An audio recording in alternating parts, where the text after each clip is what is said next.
Nyunsu Fusranang. President Simons ontmoet Surinamers in New York, Verenigde Staten. President Simons. 7 miljard SRD aan restu's achtergelaten bij overname. Staatsolie gaat ook minder per maand geven. Nieuwe raad van commissarissen Nationale Ontwikkelingsbank aangesteld. Parlementsvoorzitter Adin wil nieuwe regels tegen quorumproblemen. Medewerkers ronden training sociale vaardigheden en beroepshouding af. Rusland heeft geen boodschap aan opmerking Bauva over naar buiten komen voordracht Fernald. Minister Tsang. Afgelopen week 4 dienstvoertuigen teruggevonden in Nikkeri. Personeel luchthavenbeheer protesteert tegen controversiële benoemingen. Onregelmatigheden ontdekt in strafzaak juwelier. In beslag genomen geld en goud verdwenen op politiebureau. Onderinspecteurs per direct buiten functie gesteld na verdwijning goud en geld. Shasta Abdul ontlast als directeur MMC, Antoine Elias tijdelijk waarnemer. Ontheven MMC-directeur weerspreekt beschuldigingen van onregelmatigheden. Antoine Elias, eerder bekritiseerd voor belangenverstrengeling, terug aan het roer bij MMC. Zonder specialisten is de zorg in MMC een ramp voor patiënten. Minister Basaron in gesprek met Tony Blair Institute over versterking van beleid in Suriname. Somo Hardjo wil overtreding wet op staatsschuld in DNA bespreken. Bijna 100 beleidsadviseurs aangetroffen op BISA. B. Op dit moment liggen meer dan 9400 ID-kaarten bij CBB. Een dag om nooit te vergeten. Meet and greet met Hare Excellentie Jennifer Geerling-Simons. Op zondag 21 september 2025 kwam de Surinaamse diaspora in Queens, New York City bijeen om een historische gast te verwelkomen. Hare Excellentie Jennifer Geerling-Simons, de president van de Republiek Suriname en de eerste vrouw die ooit werd gekozen om het land te leiden. De festiviteiten vonden plaats in de Liberty Banquet Hall, waar de sfeer bruiste van energie en verwachting. De president werd buiten hartelijk ontvangen door Dr. Meredith Simpson, voorzitter van het Suriname Family Day Committee, en Dr. Judith Narain, samen met een welkomstgroep in culturele kledij die diverse etnische groepen van Suriname vertegenwoordigde. Binnen waren de enthousiaste gasten haar entree aan het afwachten, zwaaiend met Surinaamse vlaggen. De president betrad de zaal met hetzelfde lied dat ze eerder dit jaar bij haar inauguratie binnenkwam. In haar toespraak zei ze vol emotie te zijn bij de hartelijke ontvangst door de diaspora en uitte ze haar dankbaarheid voor hun steun. Haar woorden weerspiegelden niet alleen dankbaarheid, maar ook haar visie. Betaalbare paspoorten voor Surinamers in het buitenland en een eenvoudiger aanvraagproces voor een PSA. Concrete manieren waarop ze beloofde de diaspora te steunen. Ook de minister van Buitenlandse Zaken, Internationale Handel en Samenwerking betrad het podium en beloofde de banden te versterken en de stem van de diaspora centraal te stellen in de vooruitgang van Suriname. Het evenement was de eerste officiële meet and greet die het Suriname Family Day Committee organiseerde in samenwerking met Andy van Eer, DJ Blom en verschillende gemeenschapsgroepen, zoals Suriname Diaspora USA, de Ladies, Suriname Sporting Club en de Body and Soul Band, een initiatief dat zowel eenheid als culturele trots benadrukte. Het was een avond vol geschiedenis, eenheid en feestvreugde, een moment dat binnen de Surinaamse gemeenschap hier in New York herinnerd zal worden. Suriname! Thank you so much for coming. Suriname, we zijn hier in New York bij de Surinamers hier. President, ik ga u begeleiden. Welkom.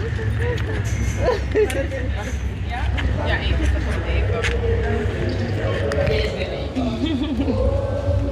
Sorry hoor, je doet dat. We brengen de dame hier naar binnen en daarna gaat het.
Please remain standing for the national anthem of the United States of America.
Lang leven Suriname.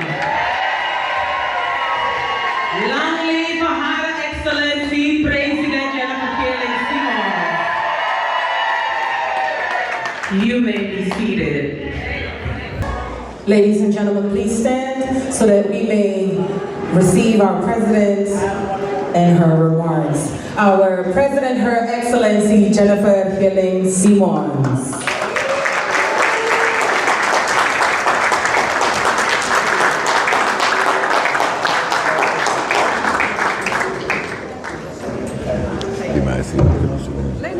Oh. Daarom sta ik hier bij.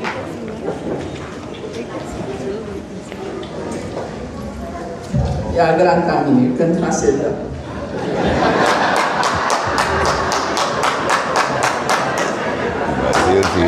Sim, está bom, Ja. Goedenavond. Goedenavond, Udeno. A good evening. You might not understand me, but we'll translate later. Strama. We zijn hier vanavond bij elkaar.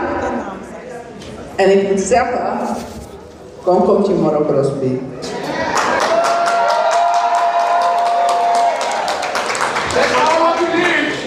Met dat alles van de rangtal is akkoordja tideneti. I thank everyone who came here. Maybe the younger ones don't understand, I don't know. Maar het is voor mij een bijzonder moment geweest. Voordat ik andere dingen ga zeggen, moet ik iets bekennen. Ik ben heel veel bezig geweest. Ik heb heel vaak mijn volkslied gezongen. En altijd I gonna miss Jane, wel. Maar wat soms dan niet zo even. En ik kan het niet verklaren, maar abstaan. Want die ook allemaal dat je in zing en ook die in zingen volkslied. Wat moment die door dat me nog bij maar zing moro. Want asan nak me a emotie voor a zingen nak me. En daarom ga ik jullie extra bedanken, want Wasandeja, Wanfiri, sa blijkbaar agona misji. En ik dank jullie daarvoor.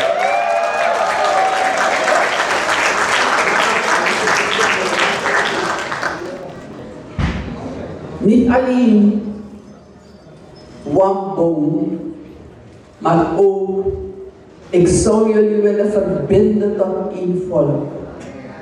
Srinivasa. En dat is de job die Suriname heeft. Niet alleen voor Suriname, maar ook voor de wereld. Jullie leven in de Verenigde Staten van Amerika. Facebook. En de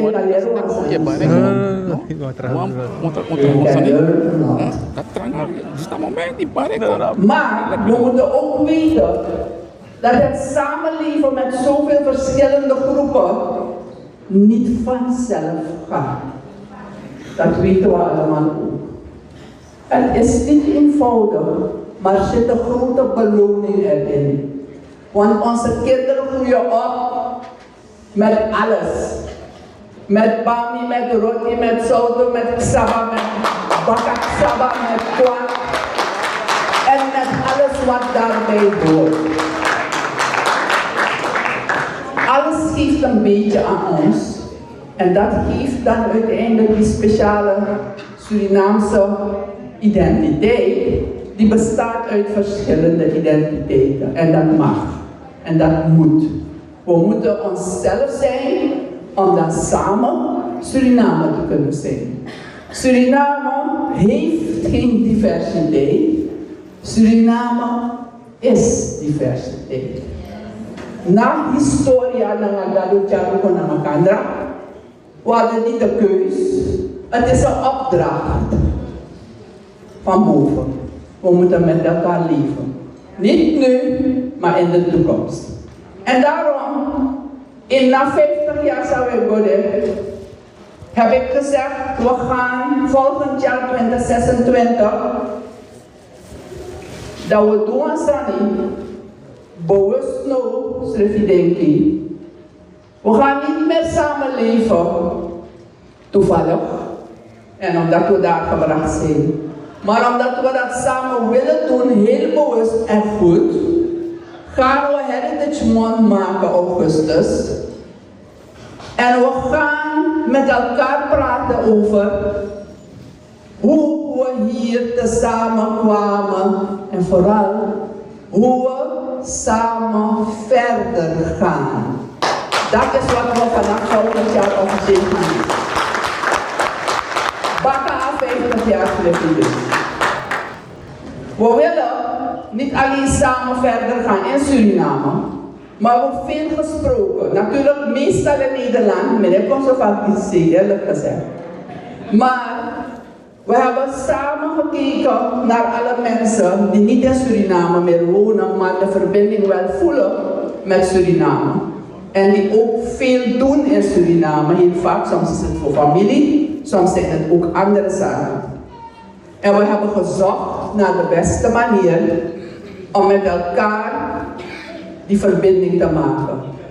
En een aantal jaren geleden hebben we een officiële verbinding gemaakt tussen Harades Masakmoto Sernang, de Rutude Sernang en Suriname. We noemen het een wettelijke verbinding.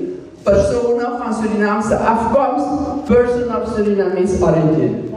Is een officiële wettelijke status. Iedereen die het wil en die van Surinaamse afkomst is, kan het krijgen.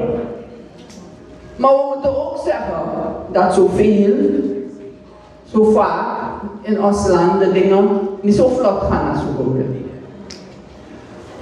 Dus, we dachten naar minister Bouw van Buitenlandse Zaken, we Luca Heersani.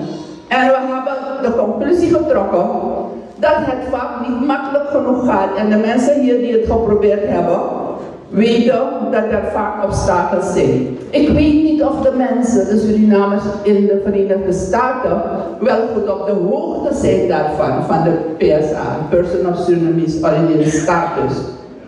Maar we hebben besloten dat we de regels gaan aanpassen voor de mensen die het al hebben en die het willen verlengen, want als het bedoelen bijna, zoals we dat zeggen, om het veel gemakkelijker te maken. Maar we hebben ook nog iets besloten. En dat is dat in verband met die 50 jaar residentie, Desma Safiri, dat Deser Nasernamang en de wan abi a status dati. A prijs wat in Bios en een paspoort. We gaan de prijs omlaag brengen, we gaan de prijs halveren tot eind van het jaar. Dat betekent dat het gemakkelijker voor u wordt om die status te hebben. Maar we zijn niet klaar. We zijn bezig die wet te evalueren. En wanneer we die wet hebben geëvalueerd, dan denken we dat het nog makkelijker zal worden om een persoon van Surinaamse origine te zijn, die niet in Suriname woont, maar wel een wettige verbinding heeft met Suriname, wat u niet hindert in uw andere nationaliteit, maar wat u wel een verbinding heeft met Suriname. Dus ik nodig iedereen uit hier voor volgende website voor buitenlandse zaken, minister Bouw van Sorgunda Kasan Europa. Dus om te weten te komen hoe het gaat, wat je moet doen, van je kan kiezen en van je kan verlengen. Want dat is wat we met elkaar hebben afgesproken. President Jennifer Siemens stelt dat zij, na de recent goedgekeurde begroting van 2025, door de minister van Financiën en Planning in Suriname werd geconfronteerd met de mededeling dat er ongeveer 7 miljard SRD aan reçus openstaat die betaald moeten worden. Daarnaast deelde Staatsolie mee dat zij niet langer 15 miljoen Amerikaanse dollar aan dividend per maand zou afdragen, maar slechts 2,5 miljoen. Dat betekent dat die begroting moest worden aangepast om dat geld te kunnen hebben. Er moest ook worden onderzocht of al die reçus wel in orde waren. We hoorden ook dat Staatsolie 15 miljoen Amerikaanse dollar per maand gaf, maar nu gaan ze slechts 2,5 miljoen dollar per maand geven. We hebben ons best gedaan, dus hopelijk is dit nu in de begroting toch iets meer. We zijn in overleg met Staatsolie over hoe we verder gaan met die kwestie van de afdrachten. Uiteindelijk zijn we gekomen op een begroting met een tekort van 8%. En dat is te hoog, want in de verkiezing heeft de regering een heleboel geld uitgegeven dat helemaal niet in die begroting stond. U kent al die toelagen aan jongeren en dat soort dingen, zei het staatshoofd in het programma Bakanatori. Volgens Simons is de begroting van 2025 recent met spoed door de Nationale Assemblée, DNA, goedgekeurd nadat de vorige regering had nagelaten dit te doen.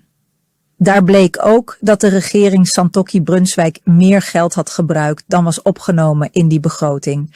We zouden dan geen geld hebben op de begroting voor de salarissen van oktober, november en december, stelde zij. Volgens het Surinaamse staatshoofd komt verandering niet met een druk op de knop. Zij heeft mensen niet beloofd dat zij het land binnen 3 maanden gaat veranderen.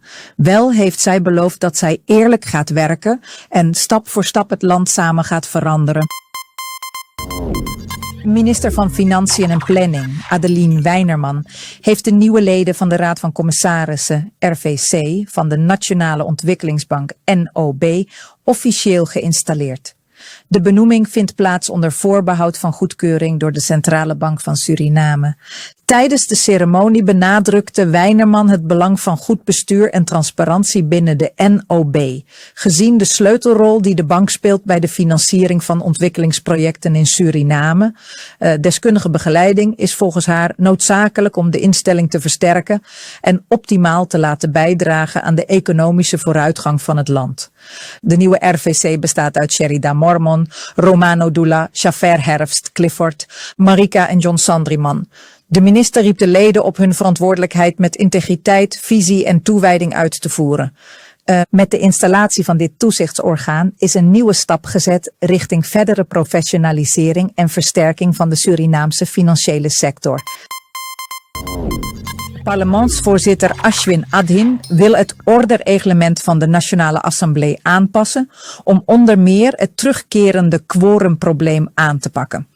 De parlementsvoorzitter geeft aan dat hij plannen heeft om vergaderingen zonder quorum toch door te laten gaan, zij het onder een andere benaming, zoals een openbare bijeenkomst.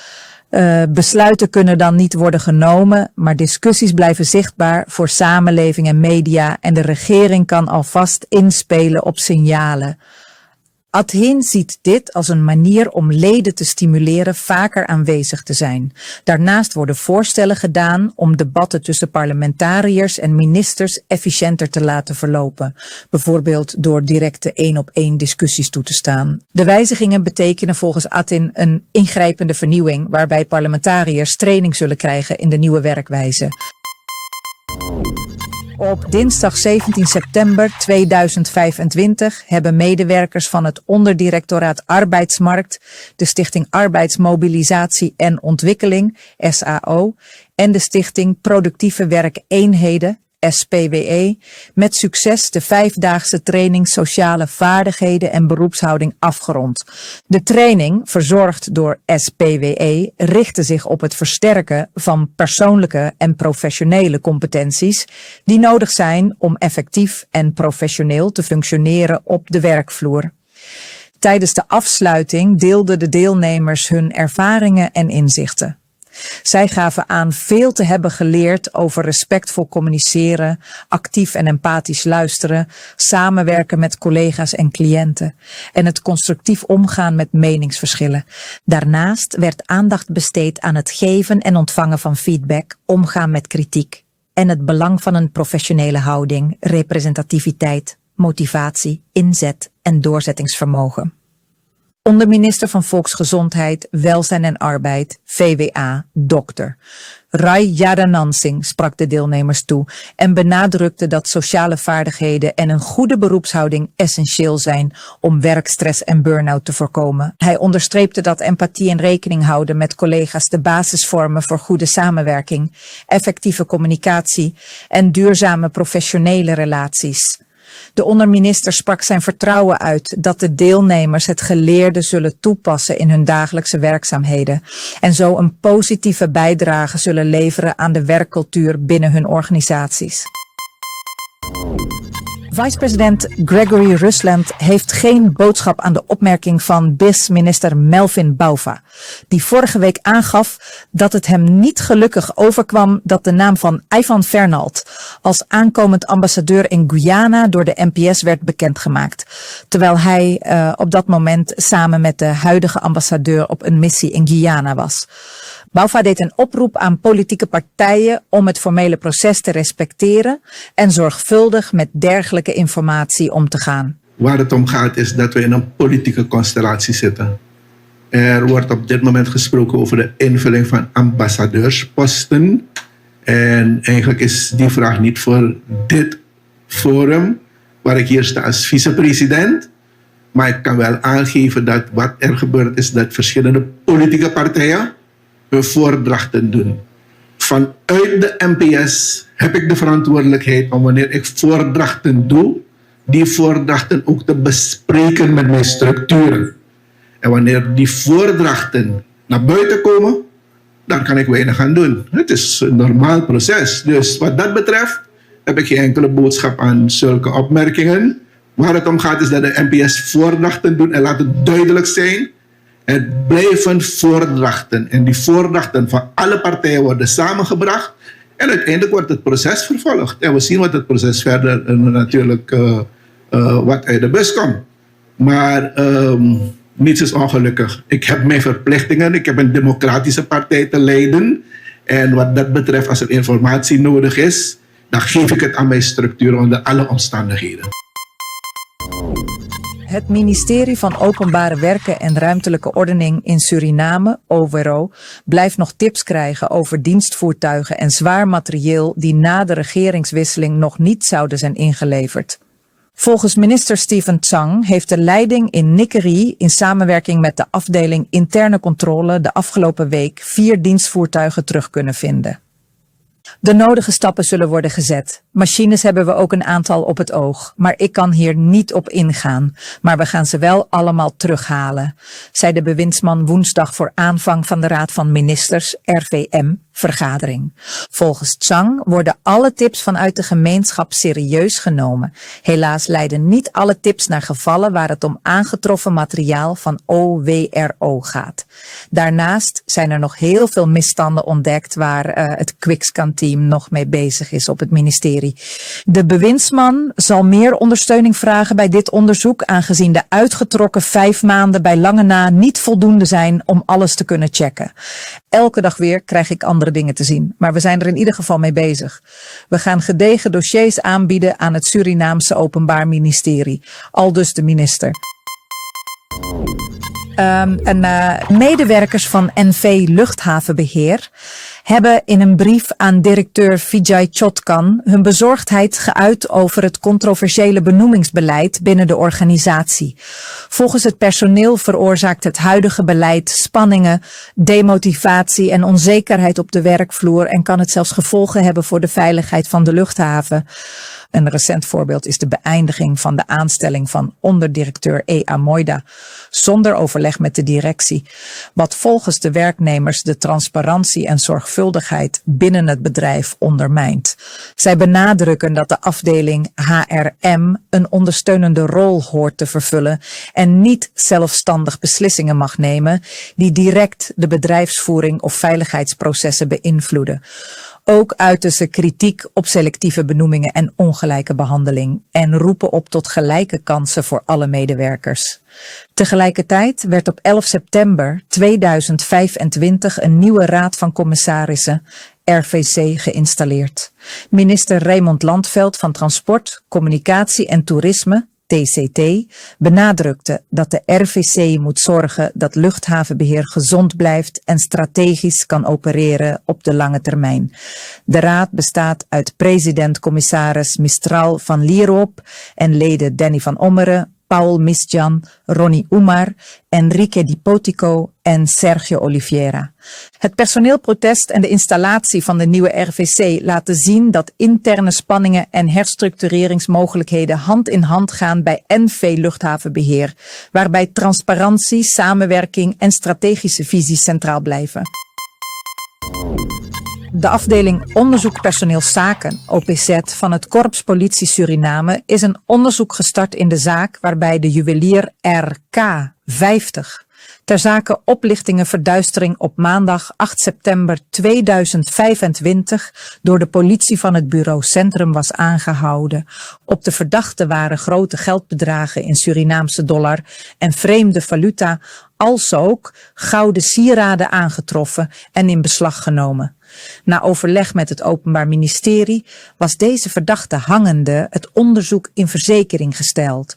Bij de afhandeling van de politie van het bureau Centrum in deze zaak zijn er onregelmatigheden door de korpsleiding ontdekt. De afdeling OPZ zal klaarheid moeten brengen in deze zaak, waarna de gemeenschap hieromtrent zal worden geïnformeerd. Onderinspecteurs per direct buiten functie gesteld na verdwijning goud en geld.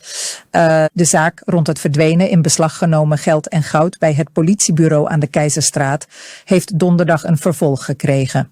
Op het bureau Keizerstraat bleken in beslag genomen goederen onvindbaar, gouden sieraden, buitenlandse valuta en meerdere telefoons.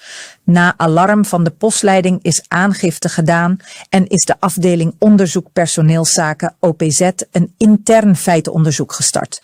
De redactie van Matapi TV verneemt dat donderdagmiddag 2 onderinspecteurs, die als chef van dienst fungeerden, per direct buiten functie gesteld in het belang van het onderzoek. Daarnaast zijn 2 agenten van politie eerste klasse voor vrijdagochtend opgeroepen door de onderzoeksafdeling voor verhoor.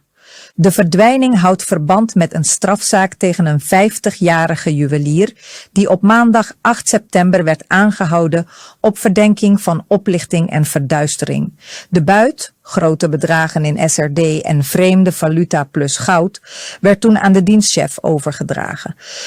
2 dagen geleden kwam intern naar buiten dat uitgerekend diezelfde goederen niet meer te traceren waren. OPZ moet nu opheldering geven. Daarna volgt openbare informatie, zegt de politie. Afgelopen maandag 15 september 2025 is Shaista Abdul ontheven uit haar functie als directeur van het Mungra Medisch Centrum, MMC in Nikkerie. Volgens een schrijven van de minister betreft dit de geactualiseerde strategische koers en organisatorische herstructurering. Abdul is inmiddels ter beschikking van de minister gesteld. In de media werd melding gemaakt van achterstanden aan specialisten en ticketkosten tot ruim 10 miljoen euro. Abdul betwist dit bedrag. Ik heb een schrijven ontvangen, zoals ik net aangaf, door tussenkomst van Elias. Hij is dus dan op vrijdag geïnstalleerd als voorzitter van het stichtingsbestuur. En ik wil ook benadrukken dat er in die brief nergens gesproken wordt over onregelmatigheden of dergelijke. Maar dat er dus integendeel aangegeven wordt vanwege organisatorische herstructureringen en geactualiseerde strategische koers. Vrijdag hebben wij dus hebben we hun ontvangen. We hebben een rondleiding gehad. De minister en de president hebben natuurlijk ook een korte speech gegeven. Er is nergens sprake geweest van. Er is aangegeven over eigenlijk de zorglinie, het gehele zorglinie, in welke uitdagingen die staan. En ik heb ook zelf tijdens mijn speech aangegeven dat de afgelopen periode hebben wij dus dan bezoek gehad van een quickscan team die geïnstalleerd was door de minister zelf.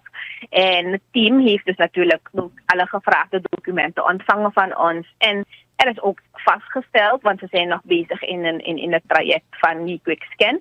Maar het eerste deel heeft al plaatsgevonden en dat was zeker het financiële gedeelte. Wat juridische zaken en het personeelsbeleid is doorgenomen met hun.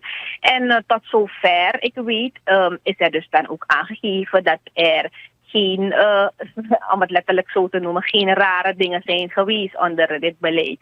Dus vreemd genoeg natuurlijk om dan op zaterdag dan geroepen te worden, want je wordt geroepen voor een bespreking, terwijl je dus dan daar een schrijven in ontvangst moet nemen.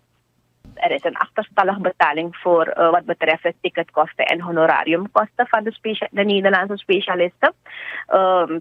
En het gaat om een bedrag van €212.000. En hij heeft toen ook gezegd van maal 45 is zo. Hij heeft niet genoemd hoeveel SRD, maar dat moest je dus dan zelf berekenen. Maar het bedrag van €10 miljoen.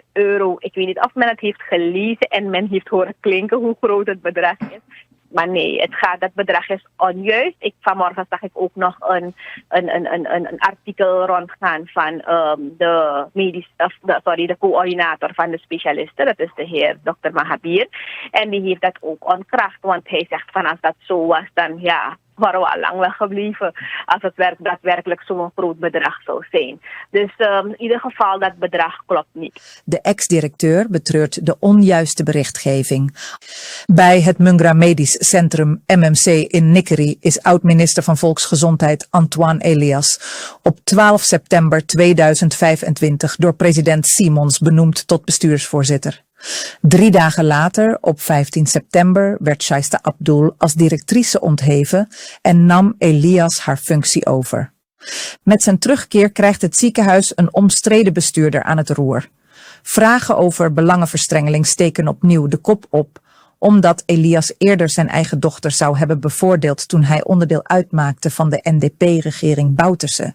In 2021 legde parlementariër Mahinder Yogi in de Nationale Assemblée cijfers over vergoedingen voor Noura Elias, dochter van de ex-minister en klinisch chemicus bij MMC, op tafel. Het zou gaan om een totaalbedrag van €480.000 plus vliegtickets, overige kosten en een extra maandelijkse vergoeding van $10.000 over 5 jaar, een totaal van €600.000 SRD. Critici merken op dat Noura Elias in die periode in Nederland woonde en niet fysiek aanwezig was bij het ziekenhuis, terwijl zij wel door Surinaamse instellingen werd doorbetaald. Daarnaast circuleren claims dat de ex-minister tijdens zijn ambtsperiode dienstauto's liet aanschaffen die later in Nickerie zouden zijn achtergehouden, waaronder een Mercedes X-klasse pick-up, een Toyota Hilux en 2 Honda CR-V's. De benoeming van Elias valt samen met een groeiende roep om heldere governance bij MMC. Critici wijzen erop dat president Simons met de aanstelling van een omstreden figuur die eerder familieleden bevoordeelde, het vertrouwen in transparant bestuur niet vergroot. Zonder specialisten is de zorg in MMC een ramp voor patiënten. Er is geen betalingsachterstand van €10 miljoen voor Nederlandse specialisten die in het Mungra Medisch Centrum MMC in Nickerie hebben gewerkt. Chirurg Chandar Mahabir is algemeen coördinator van deze specialisten die al langer dan 10 jaar gewerkt hebben bij het MMC. Volgens hem is het in de laatste jaren problematisch geworden om de specialisten op tijd uit te betalen. De betalingsachterstand is ongeveer €250.000 over de periode 2024 tot en met juni 2025. Door de regelmatige achterstanden zijn de specialisten ontmoedigd geraakt. Sommigen zijn terughoudend geworden om nog naar Nickerie te gaan.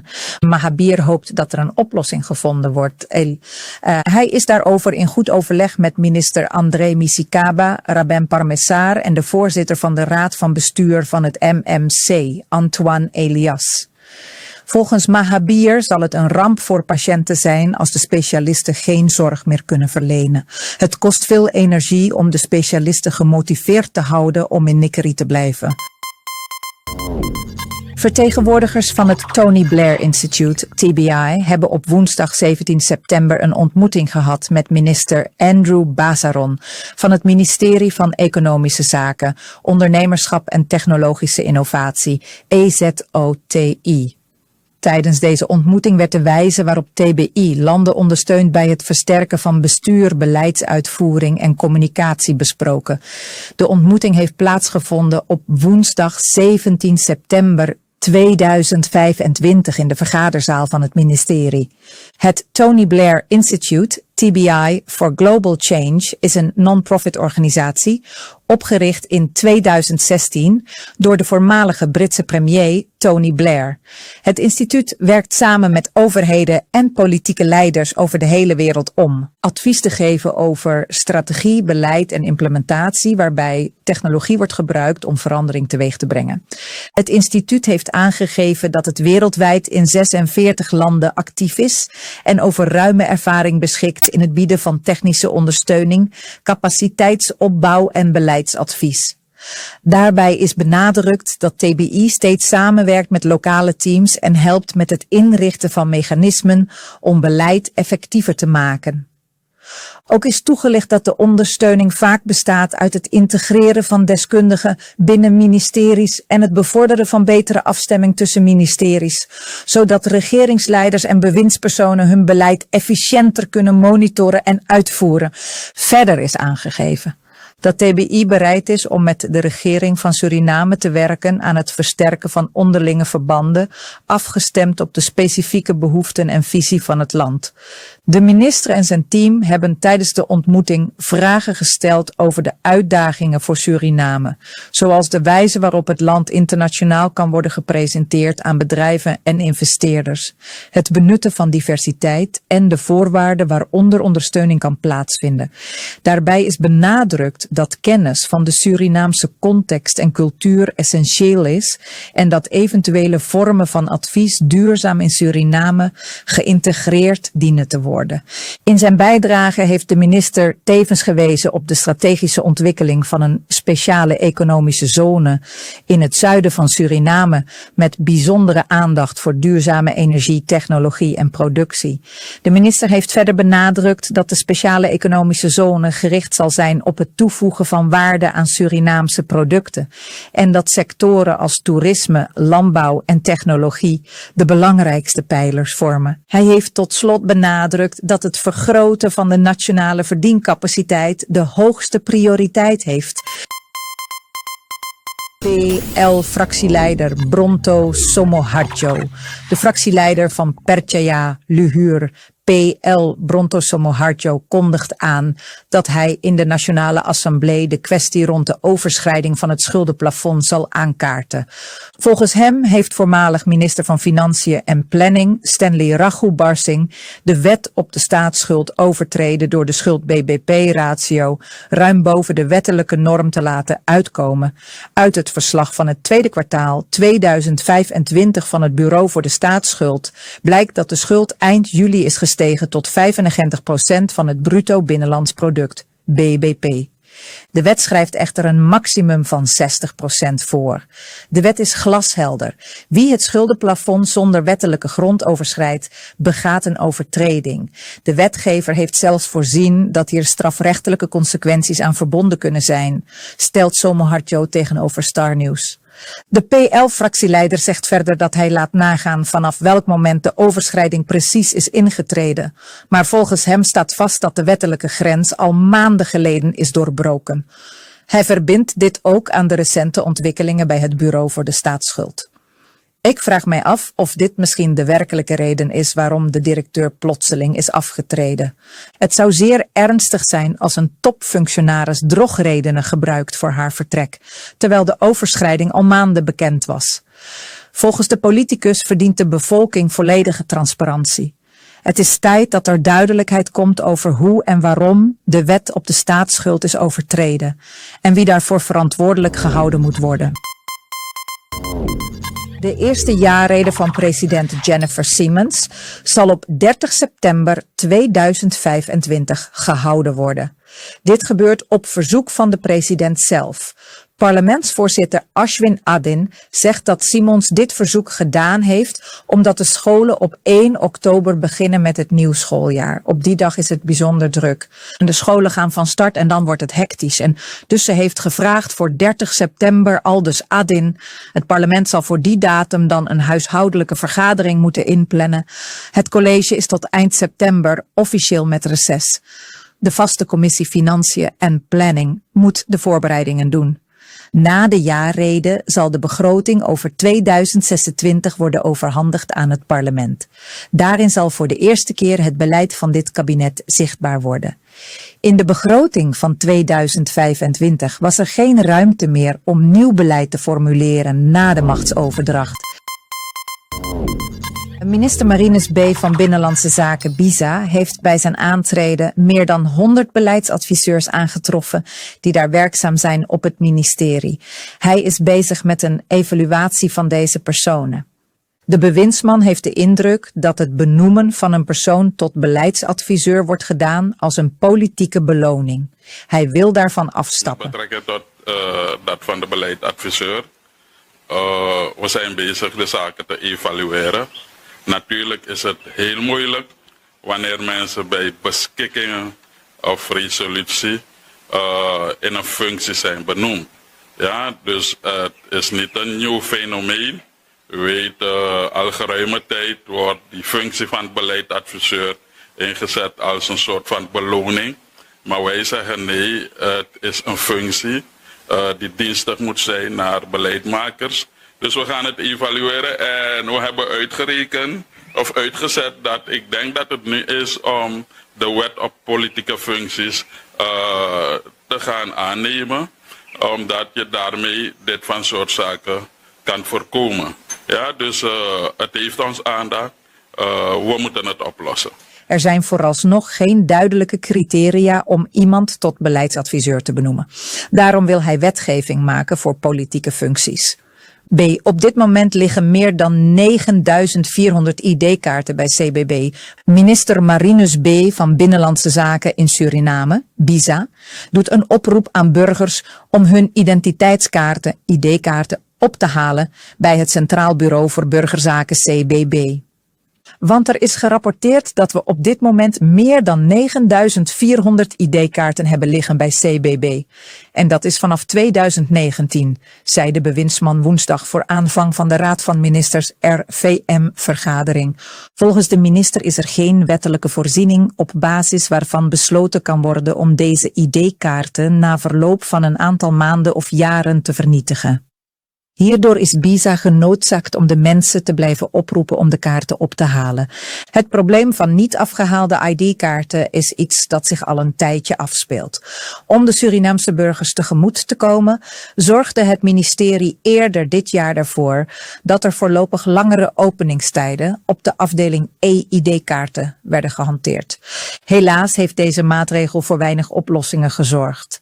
Doordat er dagelijks ID-kaarten worden uitgeprint, loopt het aantal niet afgehaalde kaarten steeds op. In een druk bezochte bijeenkomst in Amsterdam voor personen van Surinaamse afkomst, PSA, met als thema staat verbinding en samenwerking centraal. De avond, georganiseerd door vrienden van de NDP buiten Suriname en Stichting Collectief Overzee Suriname, had één duidelijke inzet: de dialoog met de diaspora versterken en samen kansen zoeken voor de ontwikkeling van Suriname. Moderator Ernest Grep schetste de context. Volgens hem heeft het kabinet Simons-Rusland een land in crisis overgenomen en staat herstel voorop. NDP-DNA-lid Silvana Afonsoa uit Suriname benadrukte dat het parlement niet losstaat van de samenleving en dat de stem van de diaspora nodig is voor duurzame beleidsvorming, van meedenken en meeschrijven tot kritisch controleren van de regering. De Surinaamse LVV-minister Mike Nosalim legde de nadruk op vertrouwen, transparantie en partnerschap met de diaspora. Hij noemde als beleidsspeerpunten onder meer aquacultuur, zwarte tilapia, duurzame landbouw, voedselzekerheid en veiligheid, coöperaties in de veeteelt, versterking van personele capaciteit en een gelijk speelveld voor MKB-ondernemers, inclusief betere toegang tot krediet. In de vragenronde kwam de roep om structurele betrokkenheid nadrukkelijk naar voren, hoe diaspora-expertise duurzaam kan landen in beleid, hoe samenwerking met onder meer Wageningen University vorm kan krijgen en op welke manier kennis van Surinaamse professionals in Nederland beter benut kan worden in de publieke sector. Sprekers en aanwezigen onderschreven dat langdurige, transparante samenwerkingsvormen hiervoor essentieel zijn. Grep vatte aan het slot samen dat de kracht van Suriname ook buiten de landsgrenzen ligt en dat bruggen tussen politiek, gemeenschap en wetenschap gericht en langdurig moeten worden gebouwd. De avond eindigde met een informele meet en greet met de inleiders.